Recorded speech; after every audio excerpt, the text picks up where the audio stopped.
And as long as everyone is taking out their interest instead of their principal, everyone gets to be wealthy on paper, because that's all of human wealth. Your S&P 500 gains are wealth on paper. If everyone tried to sell all their stocks at once, they would all be worth jack shit. If everyone tried to sell all their property all at once, it would all be worth jack shit. If everyone tried to sell all the cars all at once, it would all be worth jack shit. Every single asset, even good and service in the world, relies on this principle of, the demand and the supply having a certain ratio, which leads to today's price. The reason I'm making this point to you and trying to bring it home is because it's something no one else talks about. This is something that I've generated that you're not going to hear anywhere else, that explains to you how you can have everyone getting rich in a closed system. Everyone can get rich in a closed system when paper gains are considered real gains. And by proof, I'm showing you that all of the most real gains in the world, real estate and the S&P 500, are also paper gains. All gains are paper gains because everyone can't sell at once anything ever at all.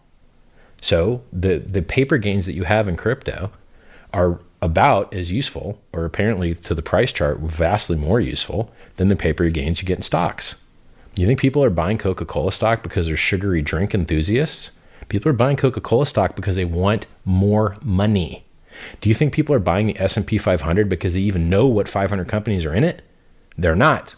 They're buying the S&P 500 because they want more money. And do they end up getting more money? Yes, they do. Why? Because everyone else is buying it for the same reason, period. It's an emergent property. And then people talk about volatility. You're like, hey, you want to know what else has volatility? The stock market has volatility. And it always has, and it always will. Anything that can go up a lot can go down a lot. That's how it works. So crypto is beautiful. I've never heard anyone else articulate this concept that the realest gains in the world, in the real world, with the most goods and services that people can physically touch, those are actually paper gains too.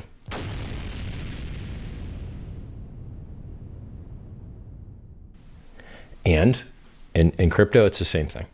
So HEX is similar to Bitcoin and similar to Ethereum and similar to the S&P 500, as long as everyone treats paper gains as real gains, which they should, because that's all we have to offer in this universe, right? Not everyone can sell, so all gains are paper gains, because if everyone sells, the price goes to hell. It doesn't matter what the asset is. It could be gold, could be stocks, could be real estate. Doesn't matter what the asset is. If everyone sells, the price goes to near zero on everything. So everything's paper gains. Okay. Now let's talk about real world use. Is it useful that the stock market closes? Probably not ideal. Human beings are still awake all across the world constantly. Is it useful that the stock market closes? Probably not. Crypto doesn't close. Is it useful that your bank can't do transactions at certain times? Nope, not useful. Is it useful that all those middlemen extract fees? Not useful. There's so many efficiencies that crypto introduces that are obvious benefits to humanity. Obvious benefits to humanity. Increases in efficiency, removal of counterparty risk, removal of middlemen. It's beautiful. It's absolutely beautiful. And for it to really make a difference in the real world, people need to keep onboarding. People need to keep installing new wallets. And we're on the verge of that. That is where we're heading. We're heading to a world where everyone is going to have a piece of crypto. And it could change man's relationship to government. It could change man's relationship to savings. It could change how people think about their futures. Most human beings do not save for their future. In HEX, almost everyone participating saves for their future. And it makes these people healthier and happier people. And that's a big deal.